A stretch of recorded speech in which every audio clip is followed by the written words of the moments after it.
All right, Stephanie. Okay, good morning, everyone. Welcome to the meeting of the Nassau County Planning Commission for June 4th, 2020. Let's do a roll call. I guess I'll do it. Chairperson Warren. Here. Chairman Shaper. No, please. Chairman Shaper, where'd he go? Commissioner, not chairman. You're the chairman. I'm sorry. Commissioner Shaper. Okay. Yes, he's here. Just put your appearance on the record, Rick. He's muted. Unmute yourself. Yeah. Am I muted? Yeah. Commissioner Ellaby. All right, Commissioner Ellaby's excused. Commissioner Blue. Present. Third Vice Chair Lewis. Present. Second Vice Chair Shapiro. Here. First Vice Chair Greenfield. Present. And Chairman Glennon present. And I'll accept the acknowledgement of the receipt of May 21st, 2020. So moved.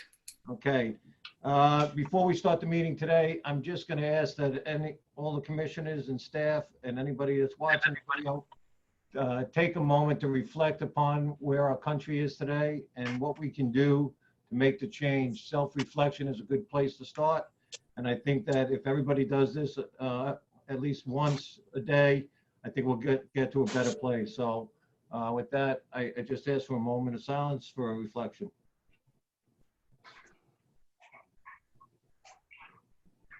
Thank you. I think we can get out of this, folks. So, all right, let me just read our prepared statement. Due to the coronavirus COVID-19 emergency and state and federal bans on large meetings or gatherings and pursuant to Governor Cuomo's Executive Order 220.1 issued on March 12, 2020, suspending the open meetings law, the June 4, 2020 Nassau County Planning Commission meeting will be held electronically via Zoom and may be viewed by the public via live stream on Zoom through either video or phone conference application. As described below, the June 4th, 2020 NCPC meeting, the public may send in their comments for the public portion of the meeting via email to the address below.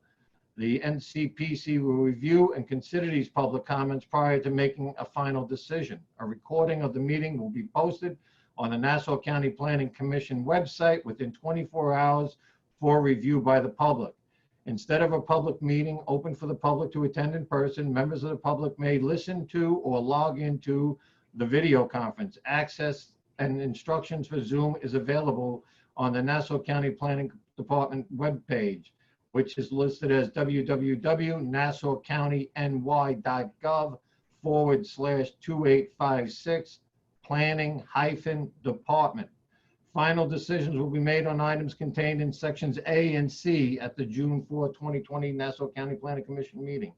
The Nassau County Planning Commission will be accepting public comments for the public portion of the June 4th, 2020 NCPC meeting by email to ncpc@nassaucounty.ny.gov. That's ncpc@nassaucounty.ny.gov.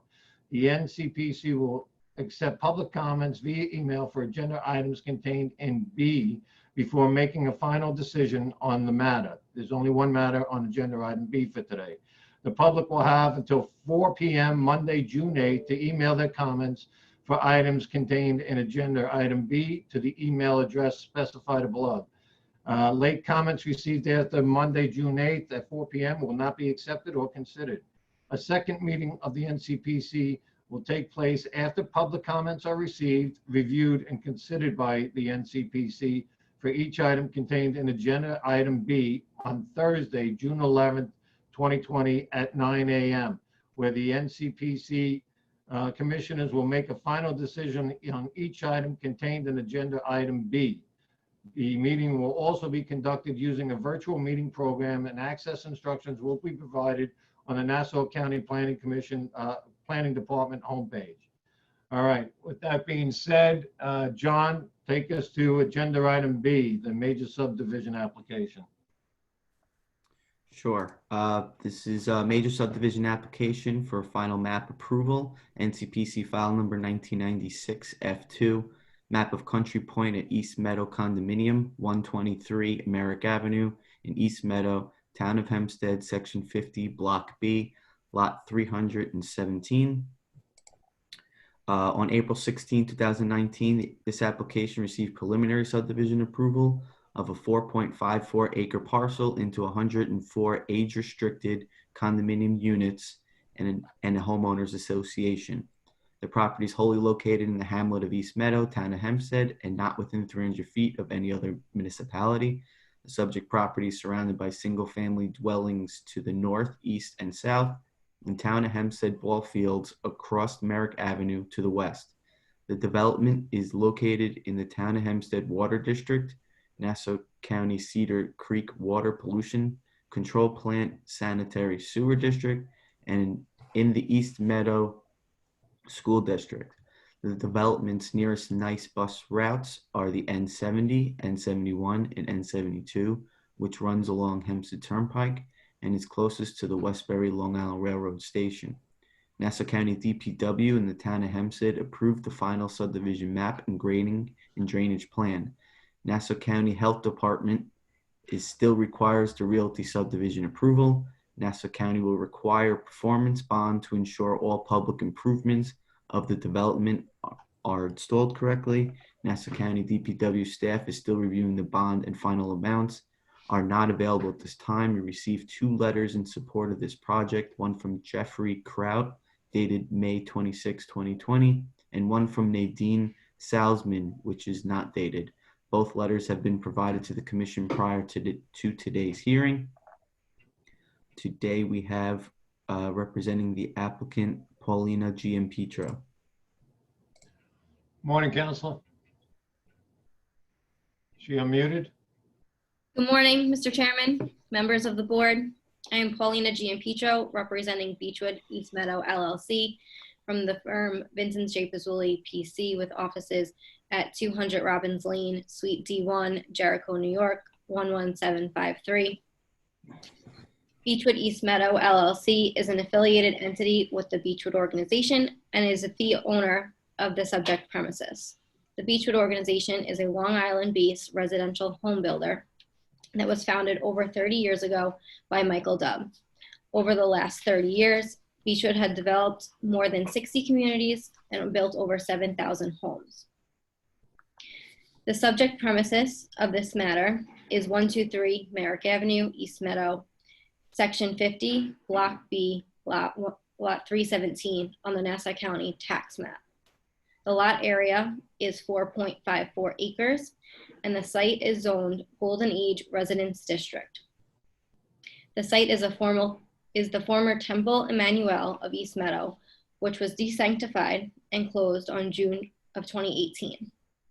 With the support of the Temple Emmanuel Congregation and the East Meadow Civic Association, the site was approved for 104 Golden Age condominium units by the Hempstead Town Board on August 7th, 2018. The preliminary subdivision was approved by this board on April 16th, 2019, and the 305 site plan application was approved by the Hempstead Town Board on May 5th, 2020. The plans have not changed since the preliminary approval. With regard to the area surrounding the Temple property, the adjacent properties to the north, east, and south are all zoned Residence B district. To the west of the subject premises and across Merrick Avenue from the north to south, our property is zoned Golden Age Residence District and improved with an age-restricted assisted living condominium, the Bel Air, an age-restricted assisted living facility, Sunrise, an age-restricted cooperative community, the Meadows at Mitchell Field, and an age-restricted condominium community, the Seasons at Mitchell's Field. We are respectfully requesting final subdivision approval of the map of Country Point at East Meadow condominium. Country Point at East Meadow will be a 104-unit age-restricted, 62 and older condominium community with a clubhouse and a pool. In a telling statistic from the 2018 Long Island Index, Long Island senior population has grown by 34% since 2000 and will continue to grow as more baby boomers and and life expectancy increases. Based upon Beechwood's experience at Meadowbrook Point and Country Point at Plainview and the success of other recent Golden Age projects in the vicinity of the Temple property, there is a continuing demand for senior housing in the town and county. Beechwood's market research shows that the number of empty nesters continue to increase, and many empty nesters prefer a lifestyle of an age-restricted community, condominium-style development with amenities. They no longer wish to incur the expenses and headaches from maintaining a larger single-family home, and they want to live in communities with their peers. Country Point at East Meadow will meet their needs by providing villa-style units ranging from the size of 1,100 square feet to 1,400 square feet with a clubhouse and a pool. All of the proposed units will have 2 bedrooms, 2 bath, and optional elevators. Currently, there is a wait list for the site, and on that wait list is over 2,000 interested purchasers. And of that 2,000, over 1,400 live in Nassau County. As a part of the community outreach, Beechwood has met with many of the adjoining neighbors on several occasions and has sent a total of 5 mailers containing project information and brochures to everyone within 200-foot radius of the temple. Beechwood has not received any negative responses, and many have expressed their support. Beechwood has also met with the East Meadow School Board, the East Meadow Fire Department, and the East Meadow Civic Association. None of these organizations expressed any objection to this project. In addition, we have received 2 letters of support for this application, which were provided to staff. In conclusion, the map of Country Point at East Meadow condominium fully complies with all the Golden Age Residence District requirements of the town of Hempstead, and we respectfully request the final subdivision approval. Thank you. If there's any questions, I'd be happy to answer them. Commissioners? Any questions? I would just make the comment that I think the statistics that you mentioned about the need for Golden Age zoning is definitely apparent. There's obviously a strong need, and it sounds like a good process that you met with neighbors to the area, and that they, it's good to hear when there's a hearing and there was no opposition at the hearing. Yeah, we always try to reach out and get into the community so that they know what's going on. Yeah, and Beechwood does have a good name in the community, so the facilities they've done, people seem to be very positive about it. So hopefully this will be another good project. Thank you. Neil, you're absolutely right. They have a proven track record of delivering quality product to the prospective purchasers, as well as to living up to our expectation with respect to the public improvements which are bonded. Okay, any other commissioners? Okay, just so the public knows, they have the ability to submit comments up until Monday, June 8th at 4 p.m. via email at the email address ncpc@nassaucountiny.gov. Once we receive all the comments, staff will review them, and the commission will meet again for the purpose of voting on this action on June 11th at 9 a.m. So, council, you understand that? Yes. Okay. Not seeing or hearing anyone else, I'll entertain a motion. And if you're going to make a motion, unmute yourself. There's no motion, there's no vote today. Oh, that's right. I'm sorry. So that's it. We put it off till next week. Yep. Okay, moving on to zoning. Vice Chair Shapiro, I turn it over to you. Okay. Marty, do you want to start with items 1, 2, and 8? You got to unmute yourself, Marty. I got him. Go ahead. Item number 1 on the zoning agenda is NCPC case number 520120. This is Town of Hempstead. This is an amendment to the zoning code. The location is the Woodmere. Marty, we're going to do them all together, so put them all in, 1, 2, and 8. Okay. Item number 1, NCPC case number 520120. Town of Hempstead amendment to the zoning code. Item number 2 is NCPC case number 522120. This is the village of Woodsburg, and this also is an amendment to the zoning code. Item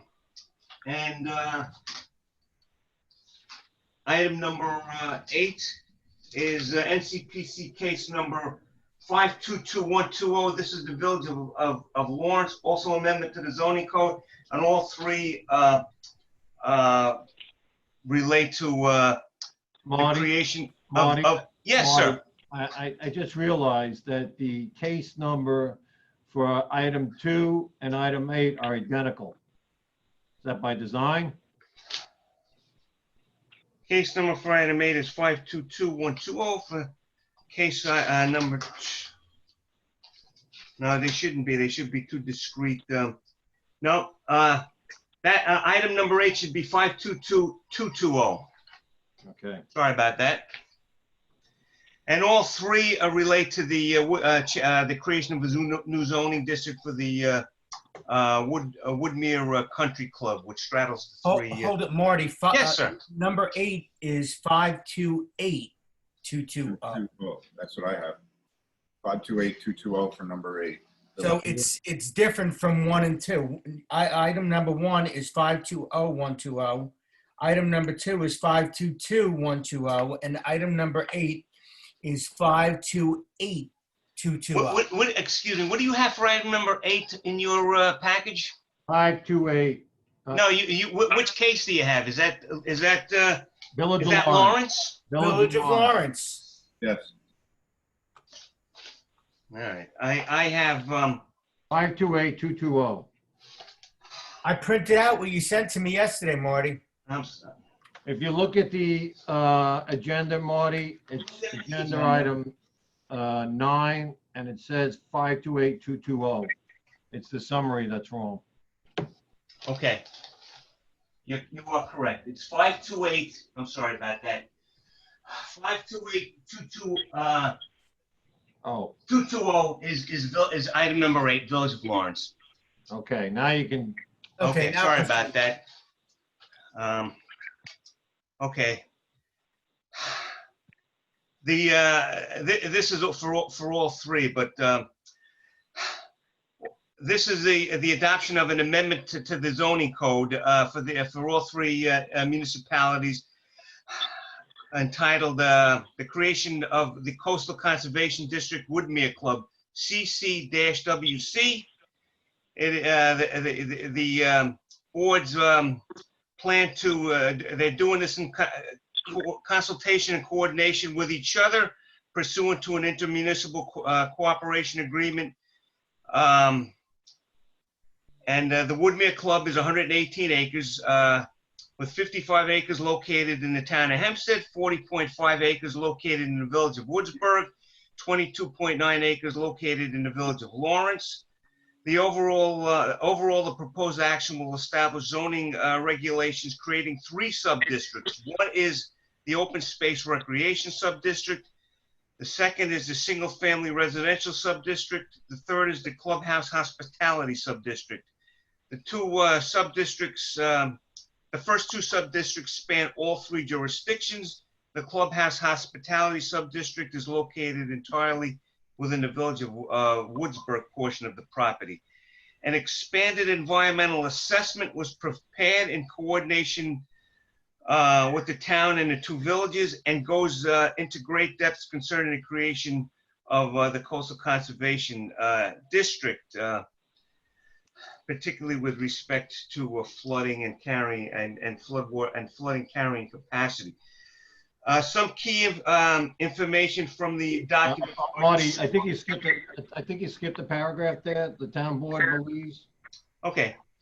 Well, this relates to the for each of the municipal boards. Believe that the creation of this new zoning district is in the public interest, and that the provision of these coordinated, contiguous, complementary zoning districts in each municipality are in the interest of protecting and promoting public health, general welfare, and safety of the residents of the 3 municipalities.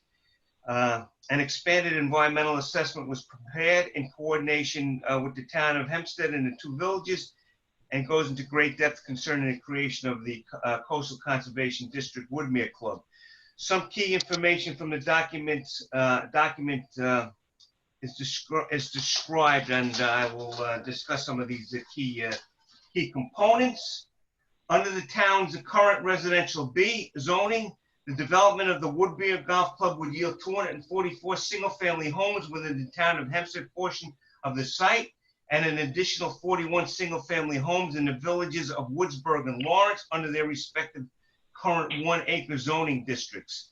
According to the assessment, the expanded environmental assessment, the addition of up to 285 homes at the Woodmere Country Club, 244 within the unincorporated area of the town of Hempstead, and 41 within the 2 villages, could result in the potential for significant adverse impacts in many areas, including environmental and cultural resources, community character, schools, traffic, and economics, and in addition would strip the property of its current flood mitigation functions, likely to worsen flooding on surrounding roadways and private properties, and also introduce significant visual impacts. The proposed CC-WC district, the Coastal Conservation District, has been developed to protect natural and community resources, preserve important ecological and environmental conditions, preserve open space, maintain community character, better align with existing federal and state environmental regulations, and better address the sensitivity of low-lying coastal areas. This approach allows for the preservation of approximately 70% of the 118-acre property as unfragmented open space. The open space recreation sub-district would preserve 83 acres, which is 70%, as open space to retain as much of the natural drainage and flood mitigation functions as possible and reduce visual impacts. This sub-district would allow for either a general open space or for a 9-hole golf course. Under either scenario, the significant drainage and flood absorption capabilities that exist under the existing golf course would be retained. The clubhouse hospitality sub-district consists of 5.7 acres and allows for the continued use of the Woodmere Club clubhouse in a manner consistent with its current use, with the potential for expansion within the footprint of the existing impervious surfaces. It could also have adaptive reuse, for instance, for guest accommodations, a boutique guest house facility, community center with passive parkland, religious educational uses. The single-family residential sub-district restricts residential development to 2 development clusters accounting for 29.4 acres of the property. 19.3 acres are located in the town of Hempstead portion, the unincorporated portion, and that would be the northern residential cluster. And 10.1 acres are located within the villages of Lawrence and Woodsburg, and that would be the southern residential cluster. Overall residential density for the CC-WC conservation subdivision has been designed to complement existing zoning in the area, which includes 1-acre zoning for both villages. As such, the conservation cluster type subdivision is proposed across the entire property that would yield the same number of lots as a conventional 1-acre residential subdivision. Under the plan, the town of Hempstead portion would yield 41 lots, each being a minimum of 12,500 square feet. And the village portion of the property would yield 18 lots, each being a minimum of 15,000 square feet, in a cluster type of cluster type subdivisions that would preserve 70% of the property as contiguous open space.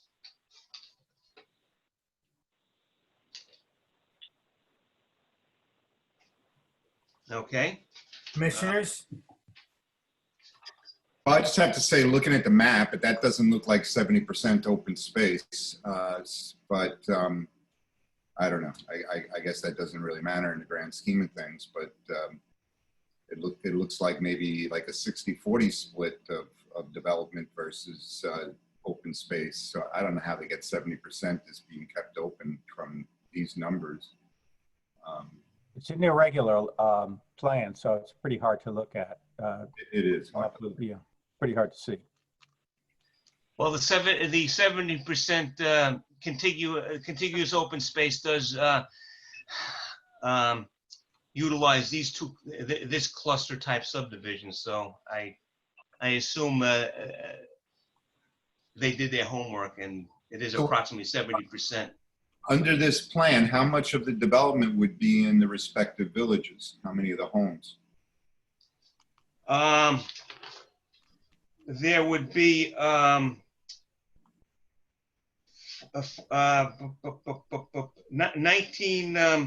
18 lots in the respected villages, and 41 lots in the unincorporated town of Hempstead. The southerly cluster should indicate 18 lots. If it's Let's not mislead anything. This is a concept. It's not a plan. It's what's possible, just for illustrative purposes for this zoning change. So speaking to that issue, I like the town of Hempstead's consultant's conceptual drawing of the development property because it preserves and protects the environmentally sensitive holes of golf around the DEC wetlands, and it draws out a 9-hole golf course around the perimeter of the development, and that will create a further buffer to the adjacent and adjoining residential community. I think they've done an outstanding job in capturing the essence of what the community has been asking. And I have no problem with making a motion to approve these 3 applications.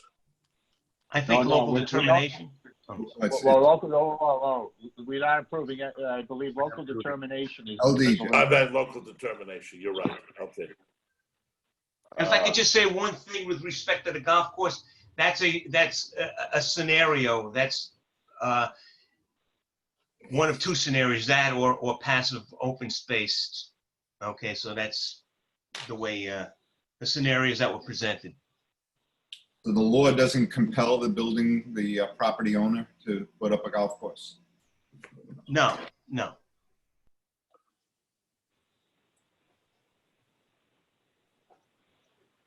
Commissioner, would you like me to do a roll call? Well, first of all, do we have a second? Second it. Second. I couldn't hear. I'll second it. Don't we have to make a motion? Yeah, Commissioner Greenfield made a motion to LD. And I Okay. seconded it. Okay, we mentioned all the case numbers? I didn't hear that. No, he didn't.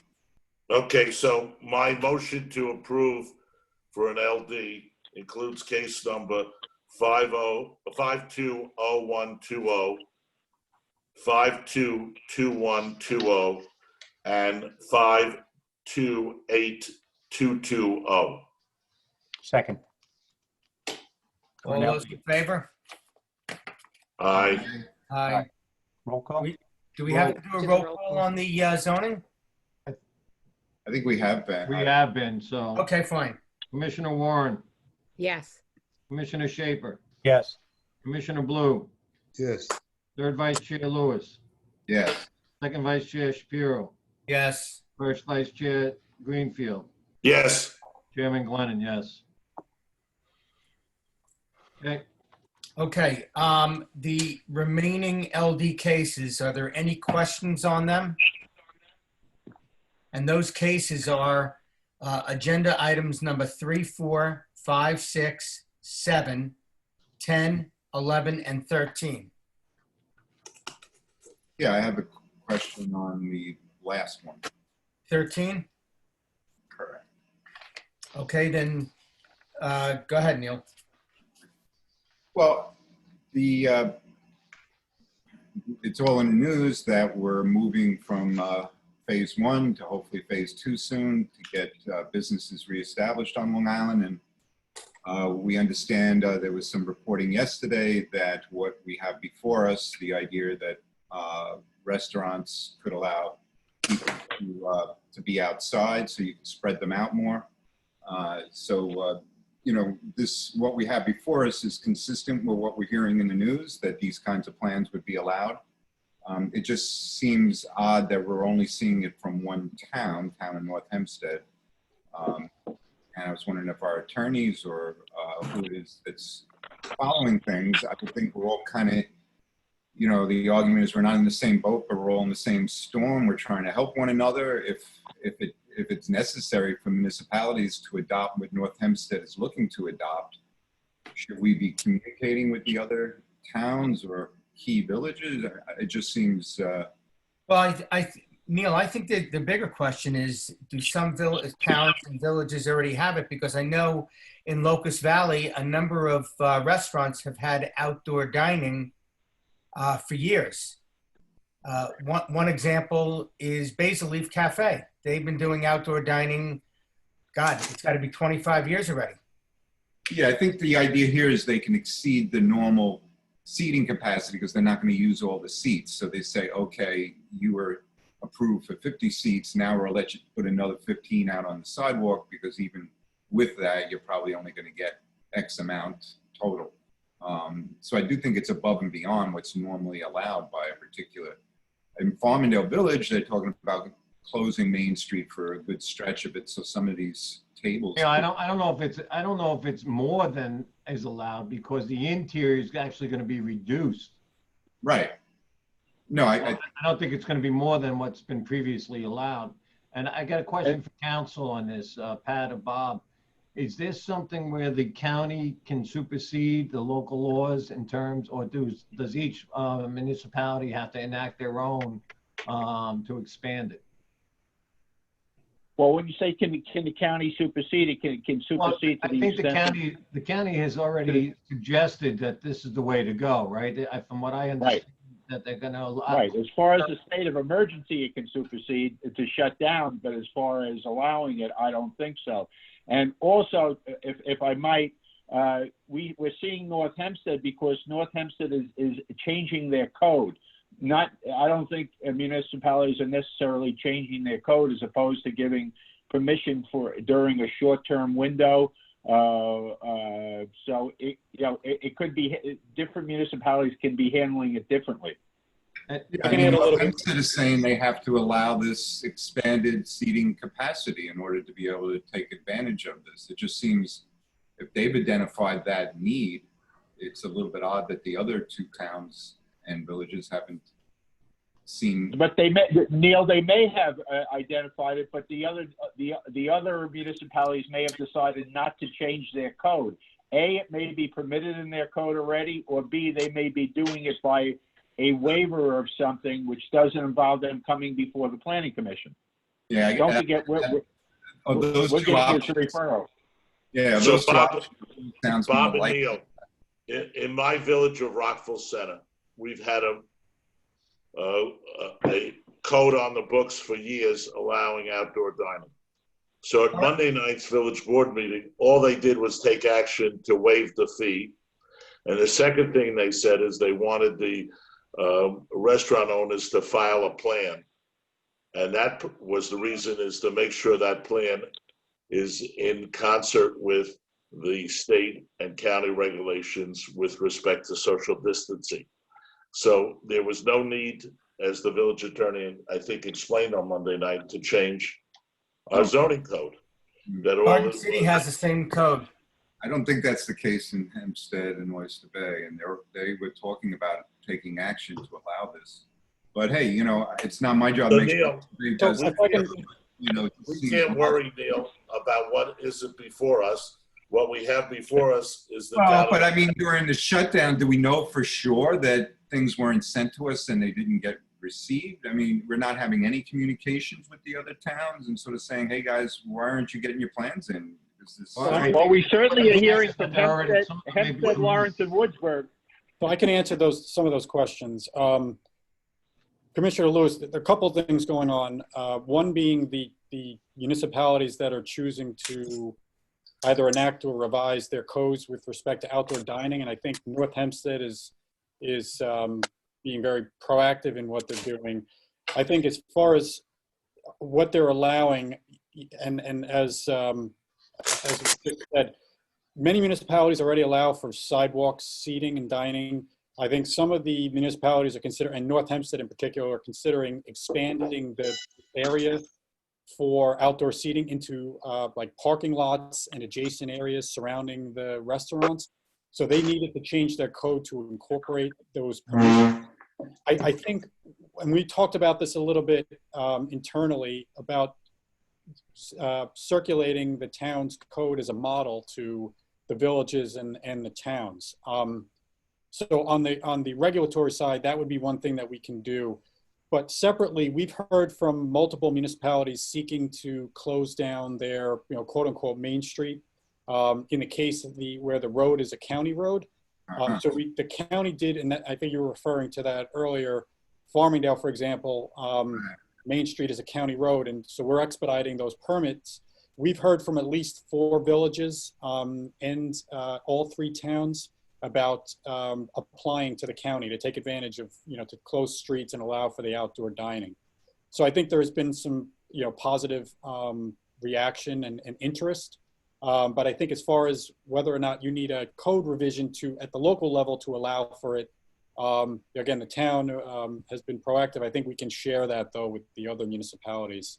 I mean, the more I read it, it just seems, I'm like, from where my apartment is, I could see a parking lot that, a third of it's been converted to seating. And, I would think the town wants to double check that. I mean, here the town is sending a fire marshal to check things. They're sending, there has to be a site plan that shows where, so you got cars driving in a parking lot. Now all of a sudden you got seating in the parking lot. You would think there is some procedure to make sure this is done properly. Commissioners, the virus is affecting us much quicker than laws can be changed. I think that these things have to go through, and they're going to be modified depending on the conditions. And we shouldn't get all hung up on, the nitty gritty of it, because it's not going to be even a long-term regulation necessarily. Well, I think it is going to be a long-term regulation. Yeah, and I don't disagree with the substance of this plan. I think the nitty-gritty is they got it right. I think I agree with Sean's point that this could be used as something to share with other municipalities. I just want to, as a commissioner who's watching all this like we all are, I just want to put my voice in there to say, if we know the towns they all have the same goals. Sean said at least 4 have contacted them saying they want to close the street or whatever. And all of them are looking at using parking lots and such. Maybe we should affirmatively be reaching out. So Sean said one way you could do that is to share this document. And if our meeting is next week, maybe there's one of them might get back to us, and maybe we can waive some of the timing requirements and get anything they need approved, because next week I think this starts, So. Okay. So Len, you had, So what I said was to have a motion for agenda items number 3, 4, 5, 6, 7, 10, 11, and 13 for LD. I'll make a motion. Is there a second? Second. All those in favor? Aye. Aye. Roll call. I'll just do the roll call. Commissioner Warren, Yes. Commissioner Shaper, Yes. Commissioner Blue, Yes. Third Vice Chair Lewis, Yes. Second Vice Chair Shapiro, Yes. First Vice Chair Greenfield, Yes. Chairman Glennon, yes. Okay. Mr. Chairman, with respect to Commissioner Lewis's comment, I would ask staff to send a communication to the Nassau County Village Officials Association. Absolutely. Or maybe what you could do too is contact the town and have them do a press release. I mean, that's another good way to get it out. Marty, We can do both. Marty, do you know when the town of North Hempstead is planning to adopt the, this code? Is it this week?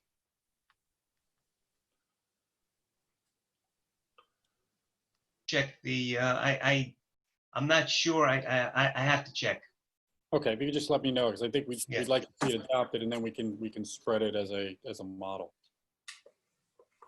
Yeah, okay. I have a note from the Town of Oyster Bay supervisor that went out, I believe it was yesterday, and they were asking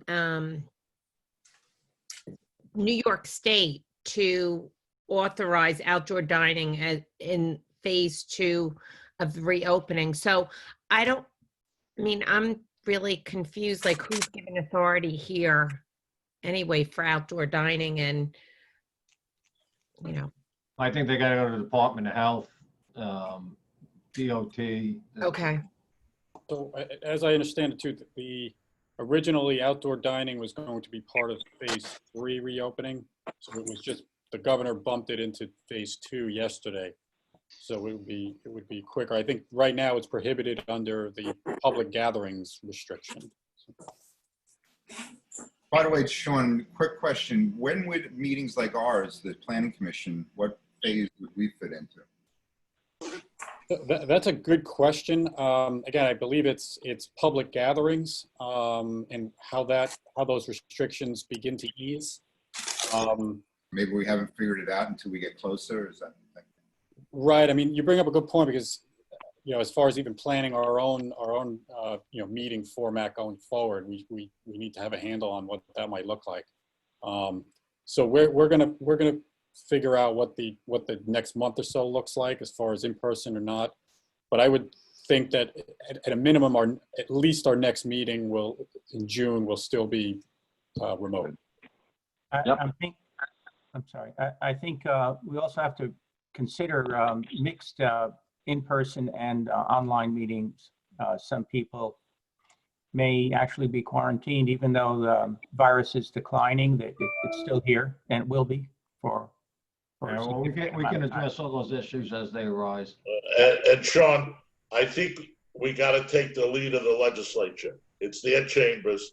When they okay it for their return, then we can return. That's a good point. Absolutely. Yeah, we should be before then. Yep. Okay, what's next? Okay, Marty, you want to do item number 9 next? Yeah. That is NCPC case number 528-320. This is the city of Long Beach. No, 720. 528-720. Yeah, we got 320 on the summary. 528-320. I got 320 on the summary. That's what Right, and that's what it says on I'm sorry. the zoning. That's okay. This is the city of Long Beach. This is for use height, area, and parking variances. This is a proposed 4-story, 24-unit mixed-use building with approximately 4,800 square feet of retail. This is not a permitted use in the Business A district. In addition, front and rear yard setback variances are required.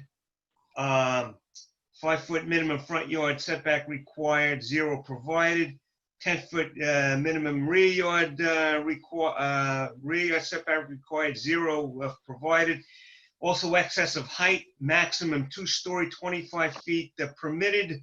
4-story, 47.7 feet provided.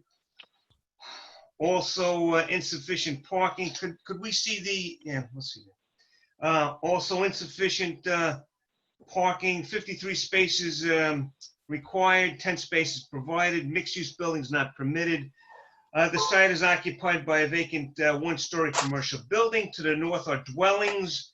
To the east are along the East Park Avenue are storefronts, which are mostly 1-story. To the south is a center median parking area, beyond which are storefronts. To the west is a bank, and beyond which is the post office along East Park.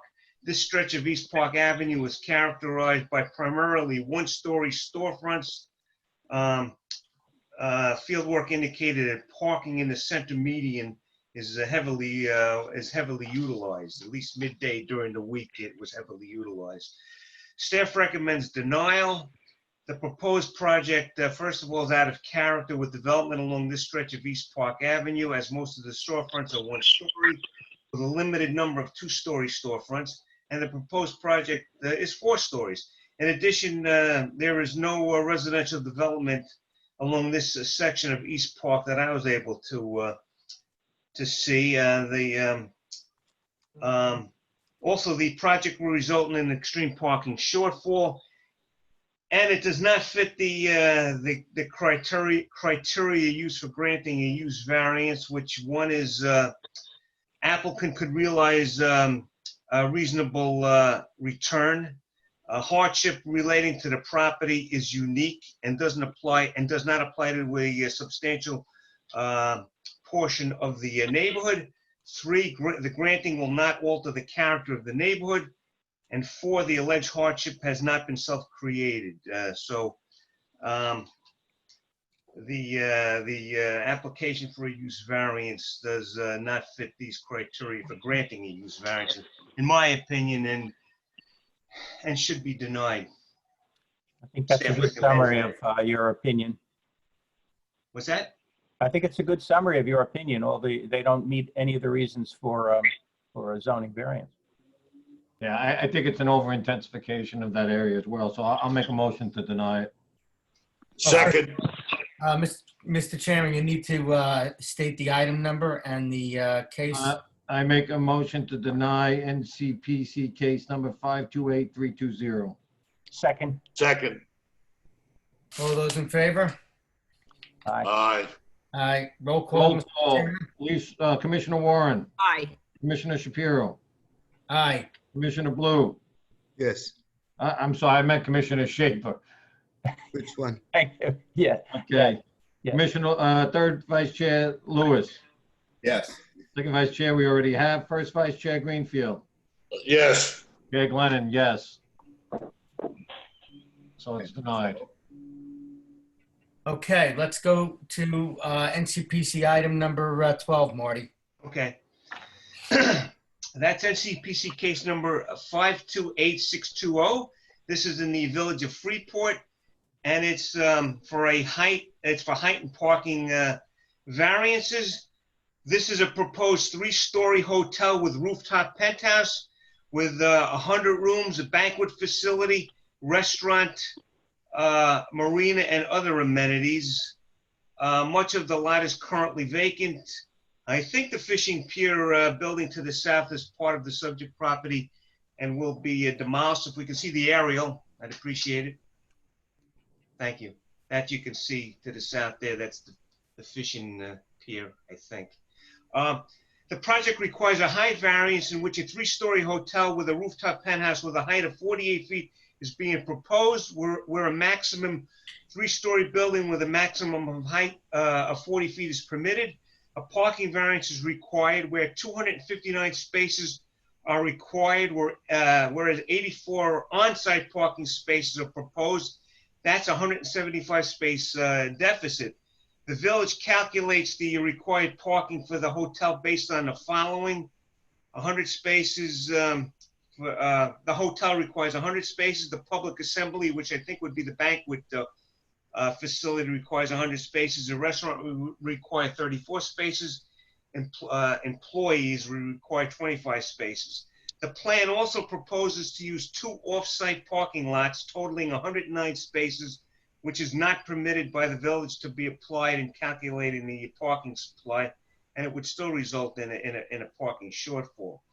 To the east is Woodcleft Bay. To the south is Freeport Bay and the Woodcleft Scenic Pier at the end of Woodcleft Avenue. To the west across the property, south of Richmond Street, is a vacant parking area to be used by the proposed hotel, and also a municipal parking lot north of Richmond Street. To the north is a 2- and 3-story, partial 2-story, partial 3-story building under construction where it says coming soon, Bayview Catering. Parking is permitted along the west side of Woodcleft Avenue, but not the east side.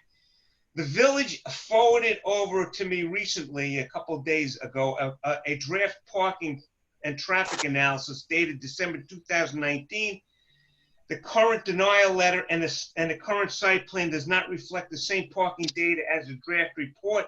And according to Wayne Muller of R&M, who prepared the analysis, the draft report should not be cited and is not really relevant. And I agree. At this point in time, staff recommends that additional information be provided.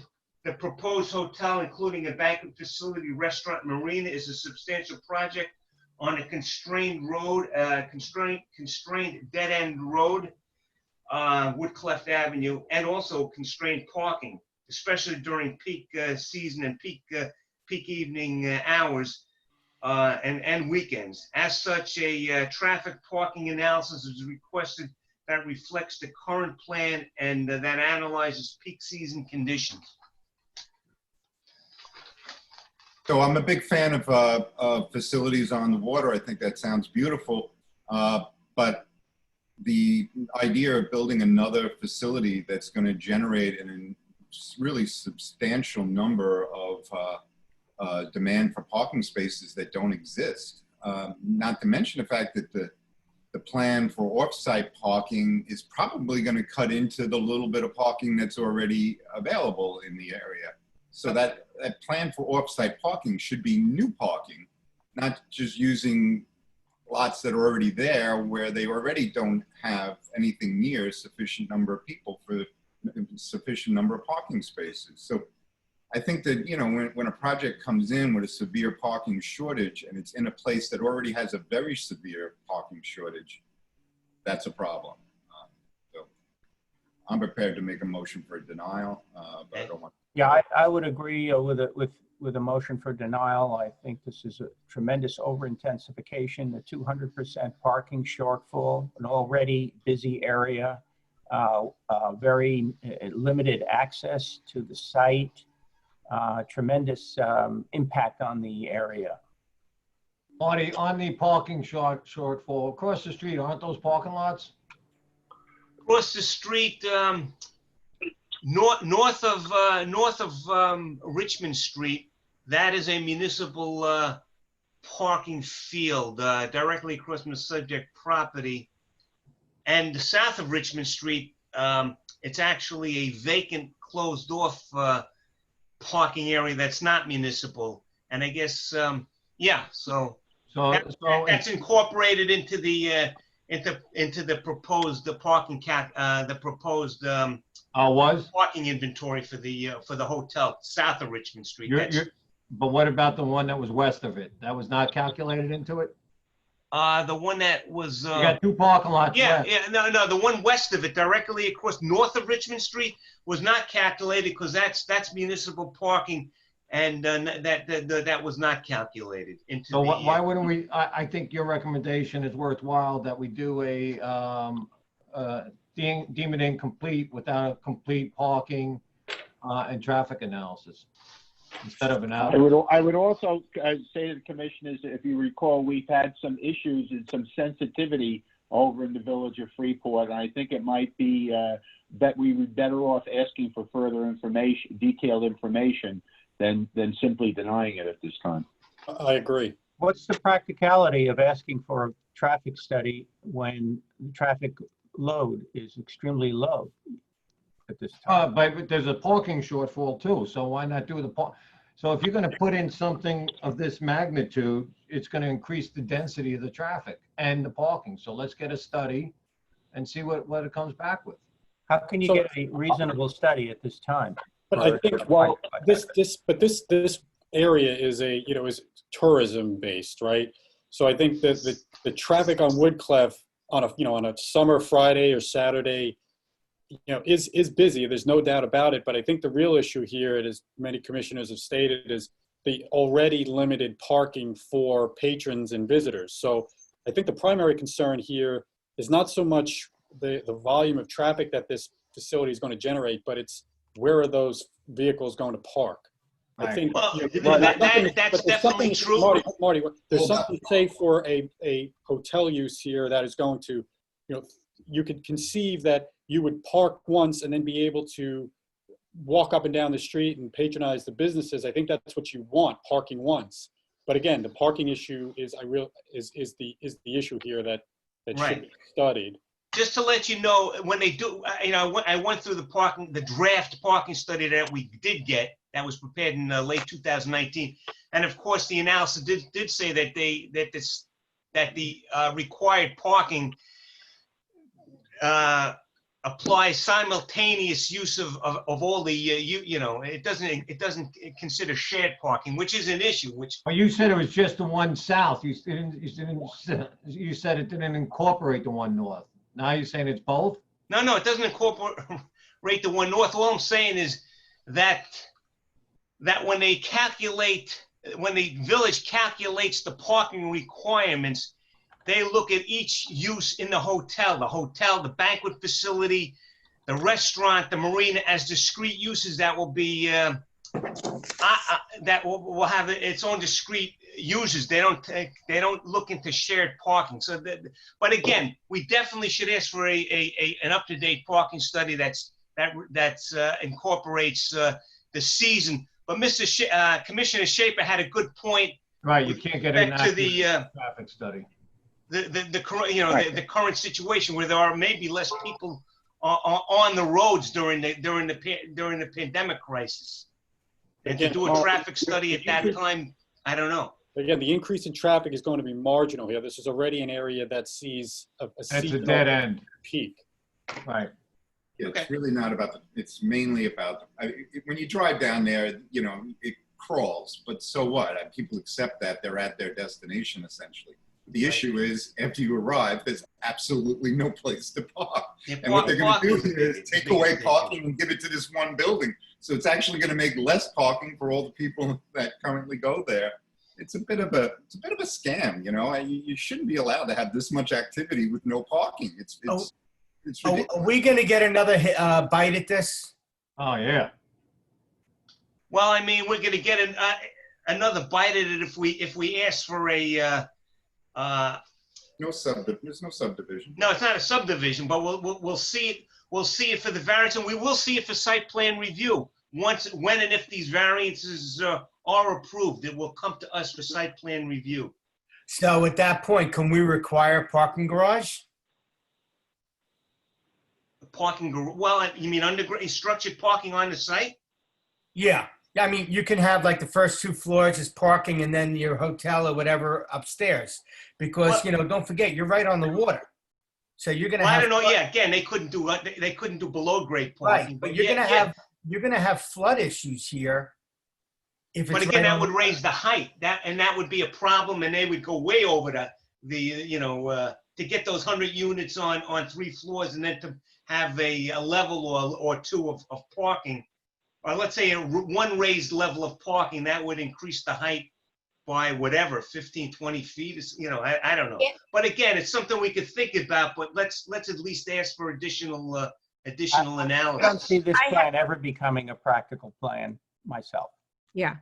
Well, with regards to the height of the building, after Storm Sandy, was the height on future projects raised? Because I know that's one of our issues too for the height, because it's 40. Well, could we see the site plan? I think that the parking that they're providing. Can I see the rendering? I'm sorry. I think they're providing parking below the raised first floor anyhow, which is, and the raised first floor I think is, so it's really, I think 2 floors of rooms and a penthouse, a rooftop penthouse or something to give it a partial 3rd floor in order to comply with the FEMA requirements. Yep. Right? So I think they're FEMA compliant with this. Also, when you look at the area from the top, first you have a number of boat yards which are not generating traffic. You have a couple of closed restaurants, as I recall, down there, Yes. which are not generating traffic. And really, the question to me that I would ask the applicant would be at peak volume, meaning that when everything is going on in your hotel, how many cars will generate? Where will those cars park? In July and August, the heaviest days of the year, and let them come back. That would be the question I would want answered. Right. Well, for listing questions, I'd like to know how many parking tickets they give out on a typical weekend in July. If you want to talk information, if they're giving out a significant number of parking tickets, that tells you there's insufficient parking. And so, that's what I'd like to know. I think this project is, it's absurd in terms of parking. I don't think anybody that's ever gone to Freeport in the summer could vote for this. It's a joke. What goes on down there in terms of parking? You are forced to drive into a spot, and then you think there's going to be something, and they just keep leading you around, and then basically you're pointed to the residential neighborhood, and you go up and down the residential neighborhood looking for one spot. And the commission normally discourages overflow into residential neighborhoods, as you know. Okay, that is the design. All right, let me ask another question. Sean, when we get a bite at the site plan, can we deny it? Absolutely. Okay, Absolutely. so there's our bite at this that's going to give us what we need. Thing is, though, one question. What's on the site now, Marty? It's primarily a vacant lot. Thank you. Again, I don't know. It's the former Schooner restaurant that's now a vacant lot. Thank It you. got destroyed by Sandy. I remember. Oh, destroyed by Sandy. What a great place to build. Yeah, right. Well, that's what I was saying about the height. I think you got to my opinion is send a strong message, revise the whole plan. It's just not workable. And doesn't it seem that the village needs to think about what they do with those municipal lots in terms of parking? I mean, maybe they need to put, I don't know how people would feel in a community, but to think about putting in some sort of a parking garage instead of having the one level parking that's available now that obviously does not accommodate visitors to the nautical mile. I don't think that would be viewed upon particularly favorably. A parking garage that could be seen by residents on nearby streets or and in this particular ambiance. But it's definitely I agree. I mean, I'm just thinking out loud. I mean, I don't think there's money in today's times for such a thing also, Lisa. But anyhow, I take heed of Council O'Brien's warning with respect to going slow. While I wanted to support the denial, I'd like to support a new motion to seek marketing complete and seek additional information concerning parking, traffic, and environmental impact. Neil, can I ask one question of Commissioner Lewis? Yes. You indicated tickets, parking tickets. You want that included? Yes, absolutely. Okay. The first motion's for denial, but yes, if we're actually asking for information, that would be information to ask for. All right. Okay, so we have a motion. Do we have a second?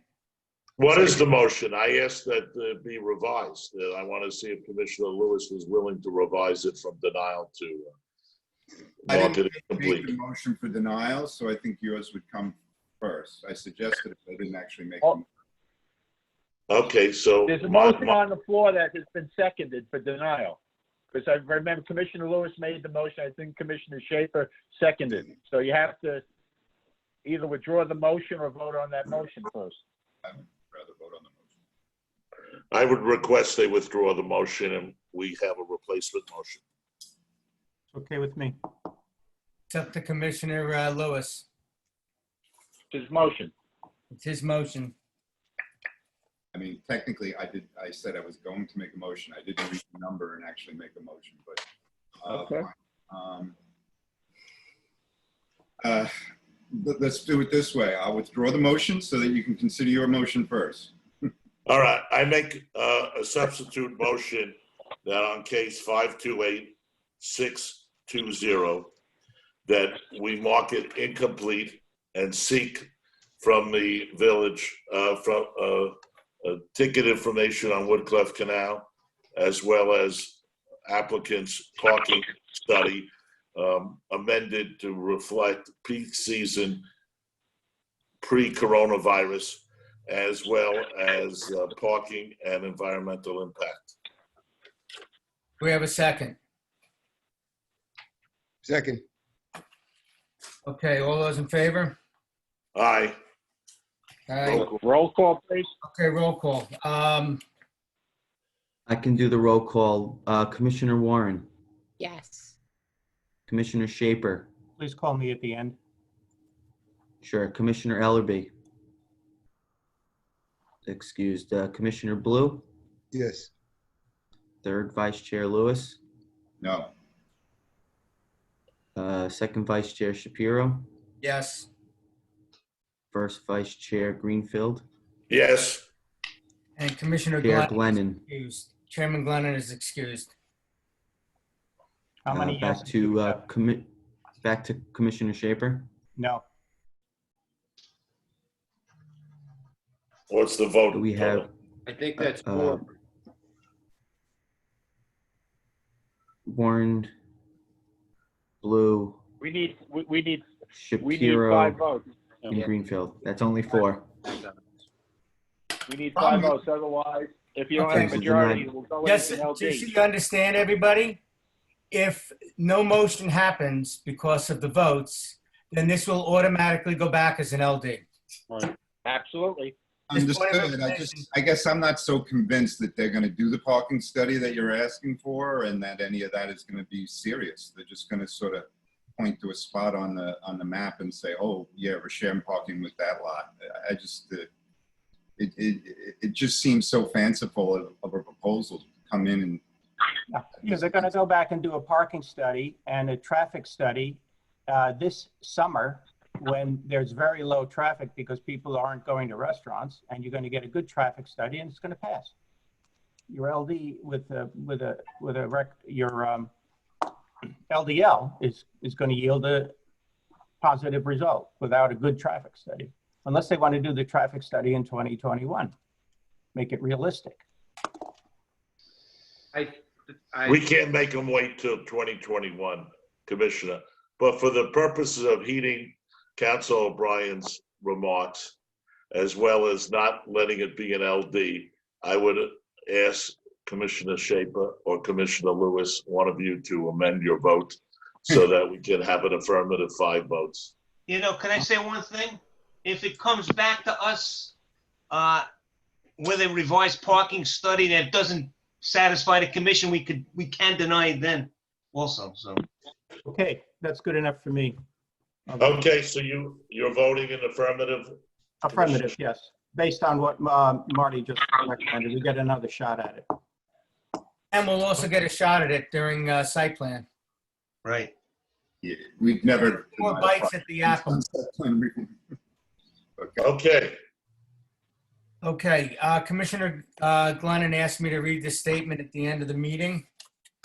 So, due to the coronavirus emergency in state and federal bans on large meetings or gatherings, and pursuant to the Governor Cuomo's Executive Order 220.1 issued on March 12, 2020, suspending the open meetings law, the June 4th, 2020 Nassau County Planning Commission meeting will be held electronically via Zoom and may be viewed by the public via live stream on Zoom video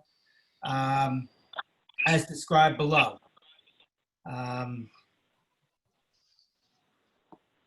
The public may send in their comments for the public portion of the meeting via email to the address below. The NCPC will review and consider, pardon?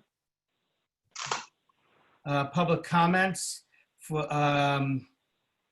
prior to making final decision. A recording of the meeting will be posted on the Nassau County Planning Commission website. Instead of the public meeting open for the public to attend in person, members of the public may listen to or log into video conferences according to instructions for Zoom is available on the Nassau County Planning Department webpage, www.nassaucounty.gov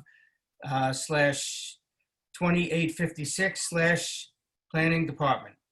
Final decisions will be made on the items contained in sections A and C at the June 4th, 2020 NCPC meeting. The Nassau County Planning Commission will be accepting public comments for the public portion of the June 4th NCPC meeting by mail to ncpc@nassaucountynewyork.gov. The NCPC will accept public comments via email for agenda items contained in section B before making a final decision on the matter. The public will have until 4 p.m. Monday, June 8th, 2020 to email their comments for items contained in agenda section B to the email address specified above. Late comments received after Monday, June 8th, 2020 at 4 p.m. will not be accepted or considered. A second meeting will take place after public comments are received, reviewed, and considered by Nassau County Planning Commission for each item contained in agenda section B, Thursday, June 11th, 2020 at 9 a.m., where the NCPC will make a final decision on each item contained in agenda section B. This meeting will also be conducted using a virtual meeting program, and access instructions will be provided on the Nassau County Planning Department homepage. Do we have a motion to adjourn? So moved. All those in favor? Aye. Aye. Hey. Thank you, everybody. Everyone. Have a good day. Have a good day, everyone. You too. Bye-bye.